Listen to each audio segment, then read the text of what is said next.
Bonjour tout le monde. Aujourd'hui, update sur le Bitcoin. Ce qu'on va aller regarder aujourd'hui, c'est le target possible de notre vague 3.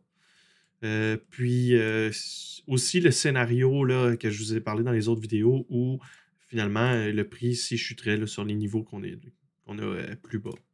Que, pour confirmer qu'on a possiblement eu notre bottom, on va tracer un Fibonacci. On va faire notre retracement de Fibonacci. On va le voir sur le 0,618 à environ 27 000 27 079. Donc, on voit qu'on est allé jouer tout près là, de notre 0,618, puis on est reparti à la hausse, ce qui est excellent.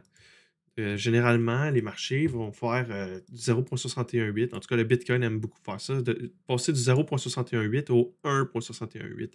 Donc, si on part du point le plus haut au point le plus bas comme ça, puis qu'on va aller chercher notre 1,618, notre 1,618 va être à 88 546. Vous vous souvenez, dans les autres vidéos que j'ai faites avant, je vous disais que moi, autour de 80 000 j'allais chercher à mettre mon risque à zéro, à quitter le marché, reprendre ma mise, puis laisser rouler mon profit. Donc, encore une fois, on a le target possible ici à 1,618 qui est 88 000 Donc, on peut vraiment voir maintenant qu'on a établi qu'ici, c'était vraiment notre plus bas, ou possiblement vraiment notre plus bas, que le 1,618 va être à 88 000 Ensuite de ça, les niveaux peuvent varier. On pourrait aller chercher un 130 000 après au 2,618.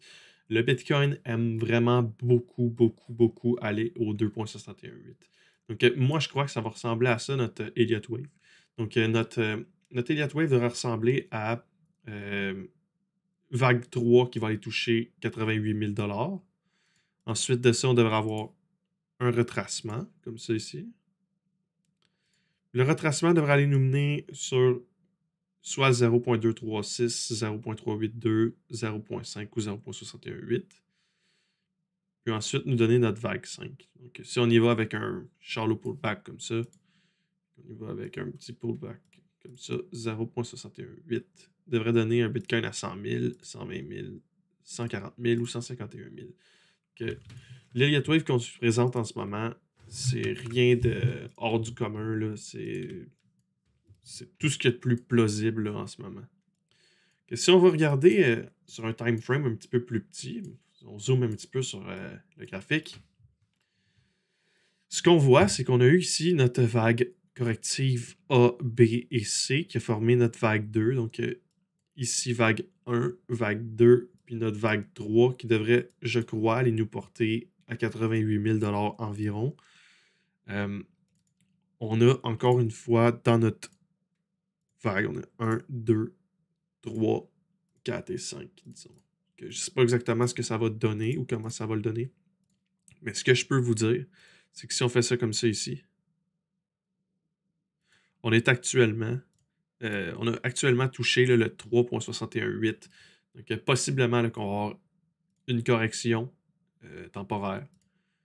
3,618, on pourrait par la suite là, essayer d'extrapoler. Si ça ici, c'est notre top, on pourrait essayer d'extrapoler quelque chose comme ça. On pourrait avoir un rebond sur 51 000. On pourrait sinon avoir un rebond sur 49 000. Puis je crois que ça serait juste un shallow pullback comme ça. Donc on pourrait faire ça comme ça. Puis aller pousser notre 1,618 ou notre 2,618 ici comme ça. Moi, Bitcoin aime beaucoup le 2,618. Puis en même temps, il y a convergence là, avec notre dernier all-time high. Puis ensuite de ça, une fois que notre dernier all-time high serait fait, comme ça, ici. Une fois que notre dernier all-time high serait fait, on aurait correction. Donc, ce serait notre vague 4 majeure. Donc, ce serait 3, 4 majeure. Puis après ça, on finirait avec une 5, là, quelque chose comme ça. Puis ça formerait notre vague ici comme ça. 1, 2, 3. Puis après ça, on finirait avec une 4 majeure, 5 majeure pour aller jouer possiblement là, dans les 130 000. Reste que Je déteste jouer sur les vagues 4. Je déteste les vagues 5. Euh, Personnellement, j'irai pas jouer vraiment sur 4 et 5 là, qu'on va avoir dans le haut. Je vais prendre du profit sur la 3. Peut-être que je vais en remettre un petit peu sur la 4, mais je vais pas greeder là, sur une vague 5 là, pour finir. Si vous me suivez, ça fait longtemps. Là. On investit depuis tout ça ici. Là.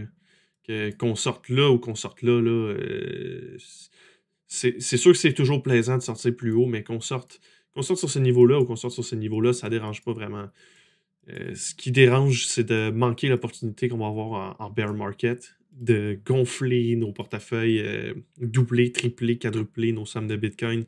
Ça, ça fait pas mal plus mal que de manquer un peu d'argent. Là. L'argent, on s'en fout. Là. Ce qu'on veut, c'est du Bitcoin. En tout cas, moi, personnellement, c'est comme ça que je pense. Que ça va être pas mal tout pour aujourd'hui. Le scénario baissier reste encore envisageable. Je sais que j'avais dit, là, si on dépassait 49 000 puis qu'on l'établissait comme support, chose qui a été faite ici. On l'a dépassé, on l'établit comme support. On a cassé même le all-time high ici. Ça démontre qu'il y a la possibilité de faire la vague 3, mais vraiment pour confirmer encore le mouvement, c'est sûr, on voudrait une cassure de 59 000, 60 000, 65 000, dernier all-time high. C'est sûr qu'à la cassure du prochain. La cassure du dernier all-time high ferait en sorte qu'on annulerait toute possibilité de scénario baissier. Puis à partir de ce moment-là, le seul scénario envisageable serait vraiment d'aller à 80 000. Donc, si on casse, euh, si on casse, si on casse 65 000, dans ma tête à moi, le seul scénario envisageable, c'est 80 000 et plus. Que ça va être tout pour aujourd'hui. Encore une fois, c'est pas des conseils financiers, c'est vraiment juste mes idées, un portfolio que je monte pour démontrer comment est-ce que je pense, comment est-ce que j'agis sur les marchés.